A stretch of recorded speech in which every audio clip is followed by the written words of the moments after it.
Ya, kemarin kan sudah bahas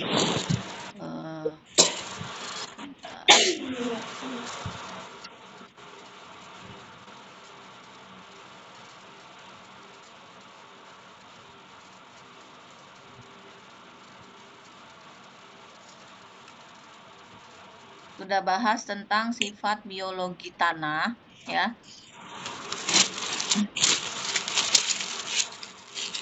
Pengertian tanah, kemudian pengertian dari biologi tanah, ada komposisi tanah, kemudian tentang struktur ekosistem, kemudian ada sifat tanah dan aktivitas organismenya, jadi ada hubungan antara sifat fisik, kimia, dan biologinya ya di dalam lingkungan tanah. Kemudian lingkungan tanah itu apa saja, ada tekstur, struktur ya. Kemudian apa peran dari organisme sebagai dekomposisi, kemudian melakukan siklus unsur hara, ada transformasi dan ada biodegradasi ya. Jadi senyawa-senyawa yang beracun itu bisa degradasi oleh organisme tanah ya. Mekanismenya dan pengertiannya itu ada di bab bioremediasi ya untuk organisme. Kemudian apa saja yang menjadi faktor lingkungan untuk aktivitas organisme. Si organisme itu sebenarnya suka apa di dalam lingkungan tanah? Suka tanah yang seperti apa? Ya. Kemudian peran organisme dalam pembentukan agregat. Ya. Pembentukan agregat. Pembentukan agregat nanti mengarah kepada struktur tanahnya, ya. Karena tanah itu kan terdiri dari 3 fraksi, ada fraksi pasir, debu, dan liat. Nah, ketiga fraksi ini membentuk agregat ya dengan bantuan perekatnya itu ada salah satunya ada bahan organik ya. Kemudian ada produksi senyawa perekat, nih ada beberapa mekanisme ya. Pengikatan oleh hifa fungi, kemudian ada produksi senyawa perekatnya, kemudian ada banyak ya produksi senyawa perekatnya, ada glomalin, ada hidrofobik ya. Kemudian ada proses dekomposisi bahan organik ya. Nah, di sini ada daerah perakaran tanaman itu disebut sebagai rhizosfer ya. Rhizosfer disebut daerah perakaran tanaman ya. Kemudian rhizobacteria beda lagi ya.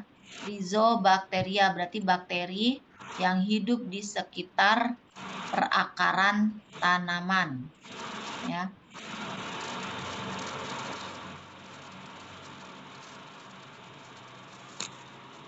Di situ ada beberapa pengertian tentang rhizosfer dan rhizobacteria. Kalau rhizosfer daerah perakaran tanaman. Rhizobacteria bakteri yang hidup pada. Nah, rhizobacteria atau bakteri yang hidup pada daerah rhizosfer itu bisa disebut sebagai bakteri PGPR ya. Coba ada yang tahu bakteri PGPR? Plant growth.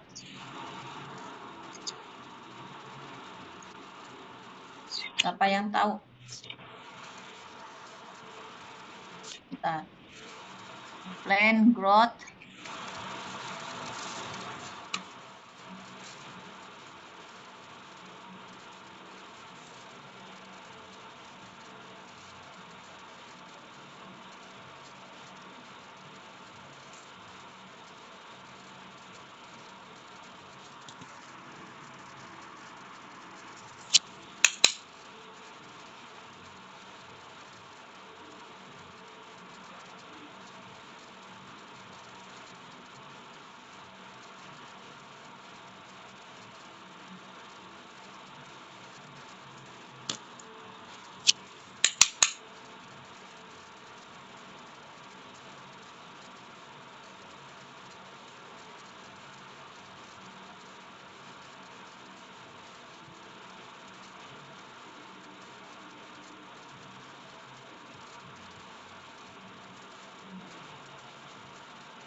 yaitu bakteri PGPR, plant growth. Nah, itu apa sih pengertiannya? Coba Ibu mau tanya. Yang tahu coba raise hand atau Ibu panggil. PGPR. Plant growth promotion rhizobacteria.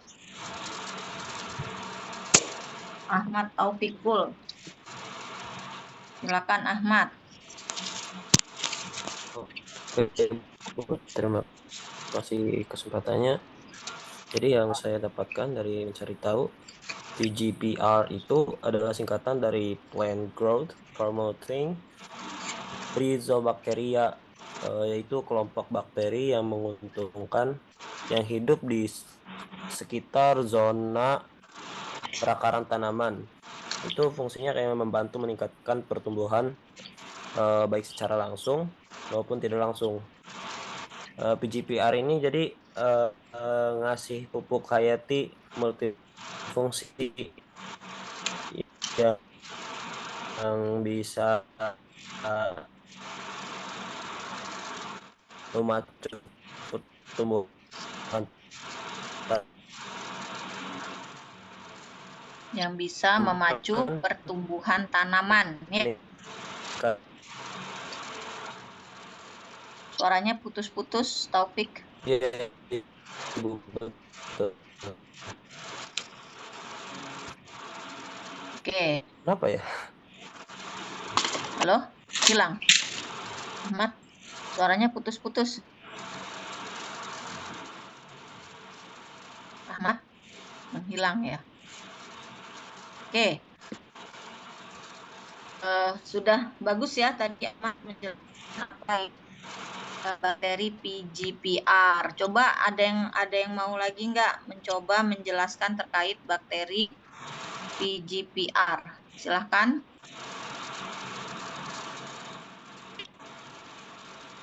Halo, halo. Jelas suara Ibu?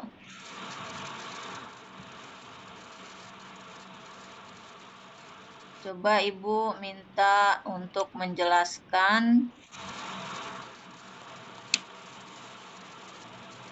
Wanda Khairunisa. Wanda Khairunisa. Ya, Bu. Nah, silahkan. Maaf Ibu, jelasin apa ya tadi? Kurang putus-putus. Nah, berarti tidak memperhatikan ya. Ibu tahu mana yang memperhatikan dan yang tidak memperhatikan. Ya. Kamu kelas apa, Wanda? Kelas O.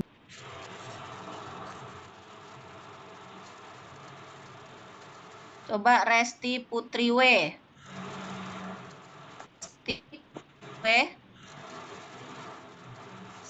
Kalau belajar yang fokus ya, jangan kesana kemari, jangan sambi-sambi, jangan ngobrol, jangan ini ya, fokus. Coba Resti Putri W. Hadir. Hadir Ibu. Ibu, saya mau jawab Kamu tapi lagi takut Kamu salah. lagi ngapain, Resti? Ini Ibu, lagi nyari tadi. Kelas apa kamu? Kelas O. Coba dijawab. PGPR yaitu kelompok bakteri menguntungkan yang hidup di sekitar zona perakaran tanaman dan dapat membantu meningkatkan pertumbuhan secara langsung maupun tidak langsung. Benar gak Ibu? Terus apa? Hanya itu saja. Hanya itu saja. PGPR berperan sebagai pupuk hayati multifungsi yang dapat memacu pertumbuhan tanaman, meningkatkan ketahanan terhadap penyakit, dan mengurangi penggunaan pupuk serta pestisida kimia.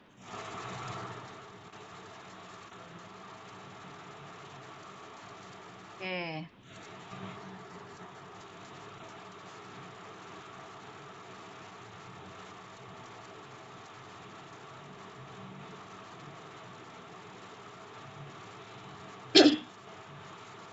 Oke ya.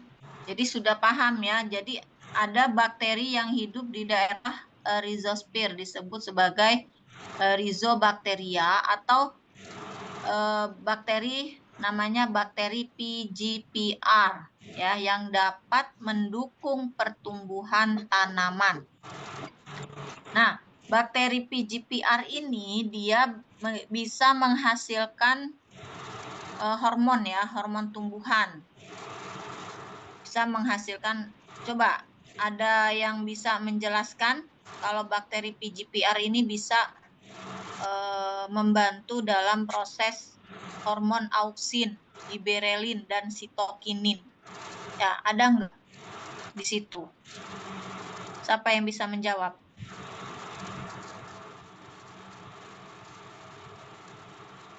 Hubungannya dengan hormon.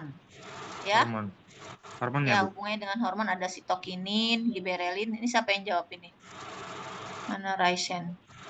Ya, Bu, saya baru mau nyari, Bu. Tadi takut salah dengar. Ya, coba Reza.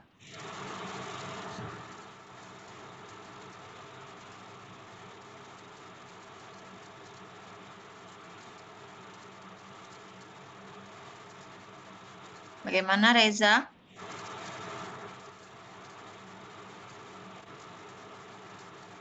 Jadi ada auksin ya, Bu? Hormon auksin ya, Bu? Ada beberapa hormon ya yang bisa dibantu disediakan oleh bakteri PGPR ya. Bagaimana dia? Kok bisa sih gitu?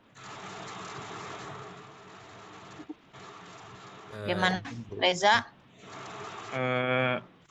Dari yang saya dapat sih, Bu, kan PGPR itu kan memang salah satunya memproduksi hormon ya, bertujuan untuk merangsang dan mengoptimalkan. Terus ada beberapa hormonnya itu yang tadi yang sitokinin. Sitokinin adalah hormon yang memicu pembelahan sel dan diferensiasi, Bu. Saya nemunya baru satu doang, Bu. Apakah benar bakteri PGPR bisa membantu dalam dalam proses pembentukan sitokinin, giberelin atau auksin? Menurut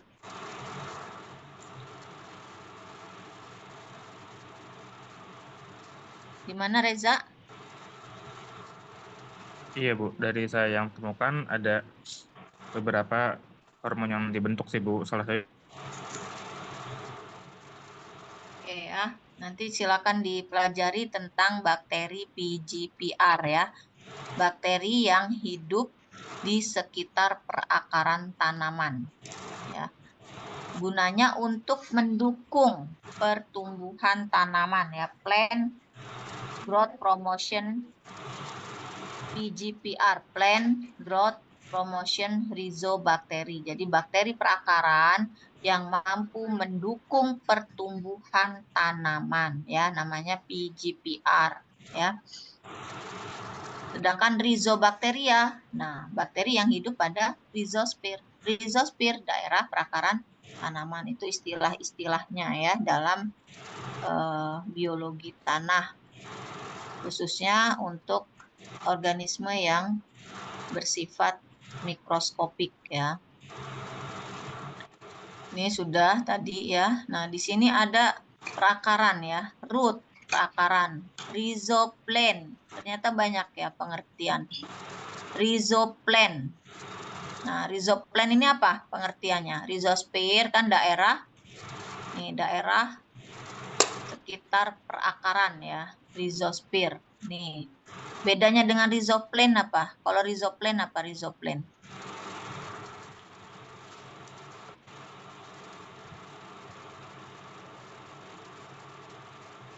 Siti Nursolehat. Oke, nah ini Ria Firda nih, jarang juga nih. Ria Firda kelas apa? Ria Firda kelas O, Ibu. Jarang juga kamu ya. Oke, nggak apa-apa, good banget nih. Udah berani ya. Bu. Nah, rhizoplan apa? Jadi rhizoplan itu dari yang saya dapat yaitu permukaan akar tanaman yang menjadi tempat melekatnya mikroorganisme, Bu, termasuk bakteri dan fungi yang berinteraksi langsung dengan akar, Bu. Jadi dia si bakteri kan banyak nih di daerah rhizosphere ya. Tapi ada daerah rhizosphere ini kan tempatnya ya. Sedangkan untuk rhizoplan dia tempat melekatnya ya. Dia bisa menempel di sini. Misalnya saja itu ada bakteri Rhizobium. Ya, Rhizobium itu bakteri yang mampu menambat nitrogen udara. Ya. Sudah Ibu sampaikan bahwa gas nitrogen yang ada di atmosfer atau di udara itu kan ikatannya sangat kuat. Ya. Sehingga dia tidak bisa langsung dipakai oleh tanaman. Ya, sehingga ada beberapa cara untuk mengikat nitrogen yang ikatannya sangat kuat. Ya, salah satunya kemarin sudah disampaikan dengan fiksasi ya, fiksasi secara biologi dengan tadi mengikat N itu dengan menggunakan bakteri Rhizobium ya. Kemudian yang kedua, petir ya. Kejadian petir itu dia bisa memecah ikatan N ya, sehingga tersebar di udara. Kemudian yang ketiga ada proses Haber-Bosch. Itu proses yang sering digunakan oleh pabrik-pabrik pupuk anorganik, khususnya N ya. Dia menggunakan energi yang sangat kuat ya. Butuh berapa atmosfer ya, energinya itu sangat kuat untuk melepas N itu ya. Prosesnya Haber-Bosch ya. Haber-Bosch itu penemunya ya. Penemunya bagaimana cara dia melepas N itu. Ya. Ada lagi siapa yang ini? Yang ingin berpendapat lagi? Oke, good ya Ria Firda. Ada lagi yang ingin berpendapat? Rhizoplant mungkin akan lebih luas lagi pengertiannya. Ada yang mau raise hand? Rhizoplant.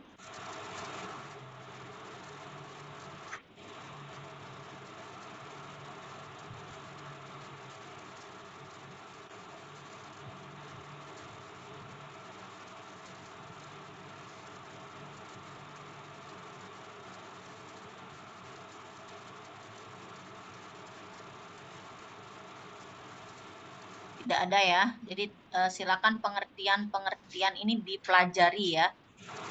Di sini ada epidermis ya. Ini perakaran ya. Ya. Ini ada sel cortex, ada endodermis ya.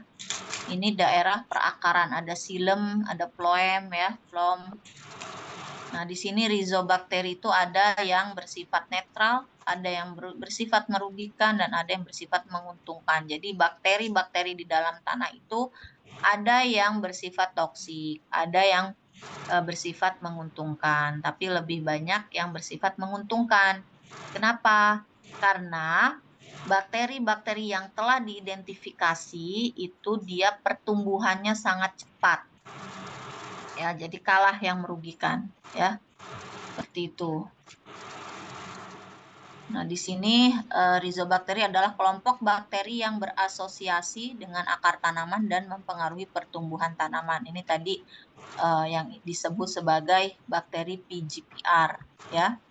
Kok bisa netral sifatnya si bakteri yang hidup di daerah perakaran? Karena dia tidak memberikan efek pada tanaman. Nah, 40% dia bersifat patogen yang menyebabkan penyakit akar atau bisa menekan pertumbuhan tanaman. Nah, di sini tadi ada yang bersifat menguntungkan, dikenal sebagai Plant Growth Promoting Rhizobacteria atau PGPR, yang dapat membantu pertumbuhan tanaman. Ya, jadi di dalam perakaran tanaman itu ada 3 ya jenis-jenis bakteri. Maksudnya peran ekologinya ya, dia ada yang netral, ada yang dia bersifat toksik atau patogen ya, ada yang tular tanah ya. Misalnya di kelapa sawit itu kan ada jamur namanya jamur Ganoderma.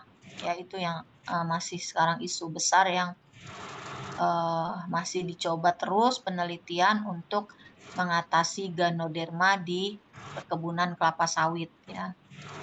Nah, ini kemudian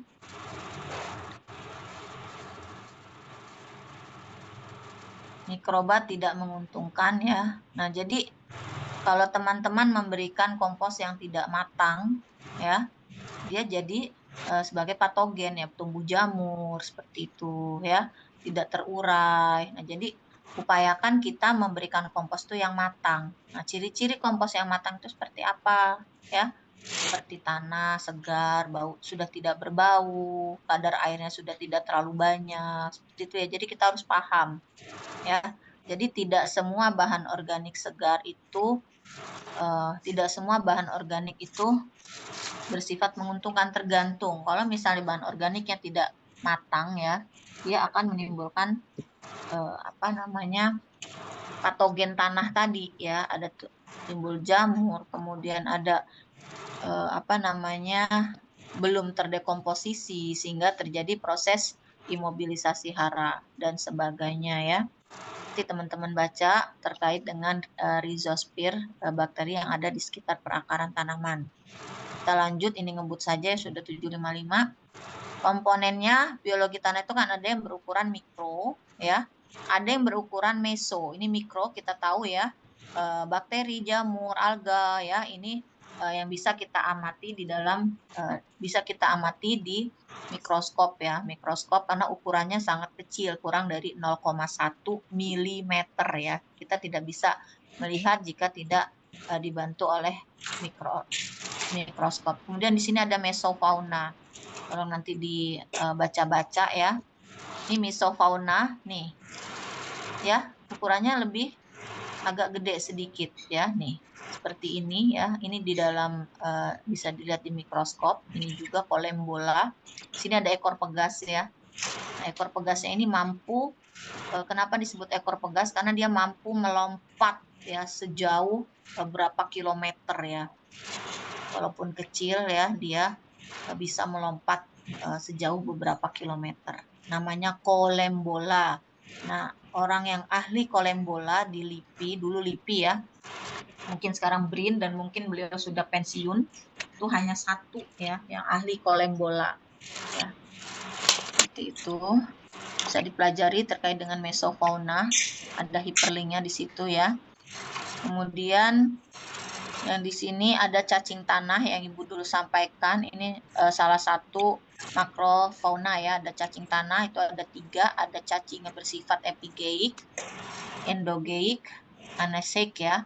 Kemudian ada rayap, apa saja perannya ya. Peran ekologinya. Kemudian ada semut ya, peran ekologinya seperti apa. Nah, itu beberapa sifat biologi tanah dan peranannya di dalam proses dekomposisi ya. Contoh saja nih rayap atau semut ya, dia mampu membentuk struktur tanah ya, daur ulang bahan organik sebagai pengendali hayati karena dia menjadi predator alami ya, karena dia memakan ulat, kutu daun, larva serangga ya, seperti itu ya. Kemudian ada penyebar biji tanaman, itu semut, peran semut ya, menyebarkan. Nah, seperti ini tolong dibaca sendiri ya terkait dengan sifat biologi tanah. Di sini ada pertanyaan sebelum kita akhiri perkuliahan kita pada pagi hari ini tentang sifat biologi. Insya Allah di minggu depan kita mulai untuk jenis-jenis tanah di Indonesia yang terdiri dari 12 ordo tanah ya. Itu nanti juga kalian akan pelajari ya. Dari sini ada pertanyaan. Sudah ada. Ini kenapa pada diam semua ya? Jelas nggak sih suara Ibu? Jelas, Coba. Ibu. Iya, jadi kayaknya Ibu ini hanya berbicara saja ya. Tidak ada feedbacknya. Coba Juleha. Juleha. Izin tanya, Bu. Ya. Tapi ini Kaila? terkait jamur, Bu. Jamur yang tumbuh di tanah itu bisa jadi ini nggak sih, Bu? Ada pengaruhnya nggak sih ke tanaman? Apa cuma jadi jadi gulma doang gitu? Jadi pengganggu tanaman doang? Nah, jamur itu kan kita bisa identifikasi. Bentar ya, ada telepon.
Nah, coba kita lihat tentang jamur ya.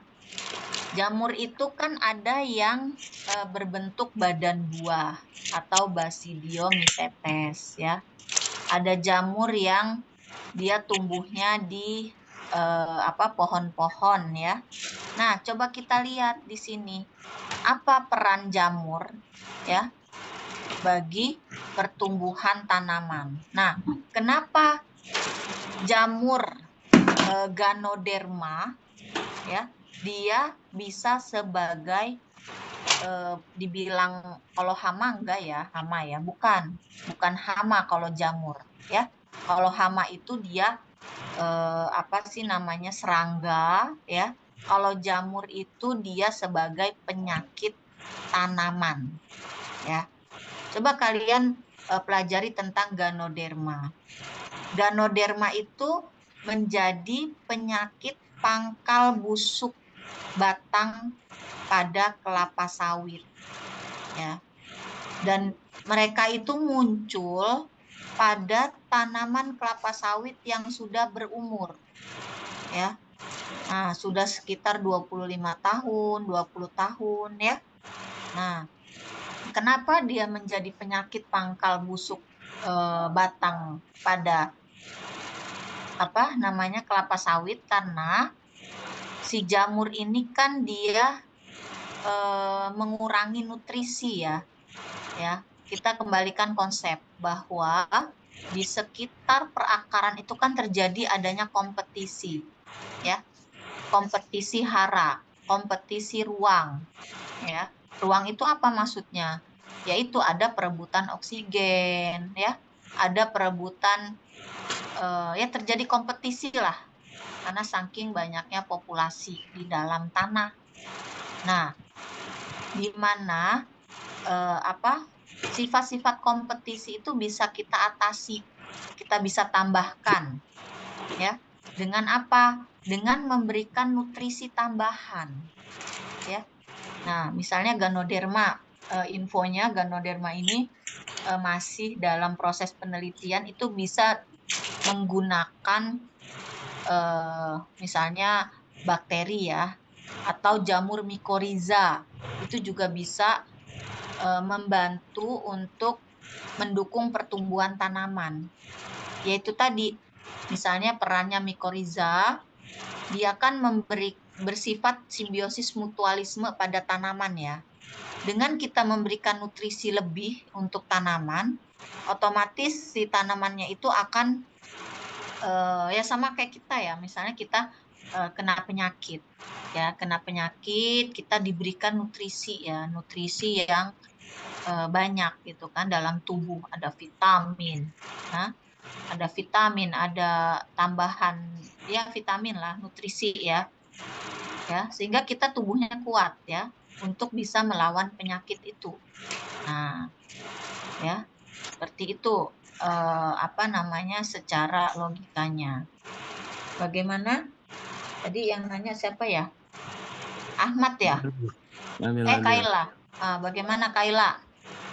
Jadi intinya itu enggak semua jamur itu jadi penyakit tanaman ya, Bu ya?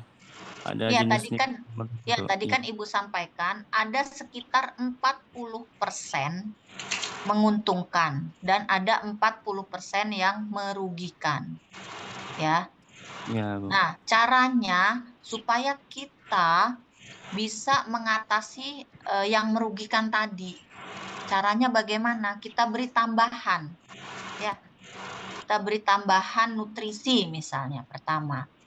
Kemudian yang kedua, kita berikan bakteri di luar ya, kan ada bakteri di dalam ya, namanya indigenous, bakteri asalnya ya. Kita tambahkan, kita isolasi kan hasil dari namanya kita ada pupuk hayati ya. Pupuk hayati itu kan ada banyak ya, ada Mycogrow. Itu khusus untuk yang jamur mycorrhiza, Mycogrow ya. Merek-merek itu mah ya. Kemudian pupuk hayati banyak sekali. Bio apa kan banyak tuh di internet ya terkait dengan banyaknya pupuk hayati. Nah, itu hanya ingin menambahkan. Ini loh saya tambahkan ke dalam tanah untuk membantu menyingkirkan yang bakteri-bakteri yang merugikan tadi maupun jamur-jamur yang merugikan. Sehingga yang lebih dominan hidup di situ adalah organisme yang memang bersifat positif, yang mampu mendukung pertumbuhan tanaman. Itu babnya pupuk hayati ya. Teman-teman bisa baca literatur sendiri ya terkait dengan bab pupuk hayati. Banyak ya pupuk hayati kan, ada dekomposer, ada ya itu tadi salah satunya ada mikrogrow, banyak sekali tuh penelitian tentang pupuk hayati ya. Nah, kalau teman-teman kayaknya bisa juga sih jadiin penelitian kalau untuk agribisnis ya tentang pupuk hayati, silahkan dibaca-baca terkait dengan pupuk hayati. Seperti itu, Kaila. Oke Bu, terima kasih. Kaila kelas apa? Oh ya. Bu. Oke, cukup ya Ibu, soalnya ada kegiatan nanti jam 9 di Sindang. Ibu akhiri sekian.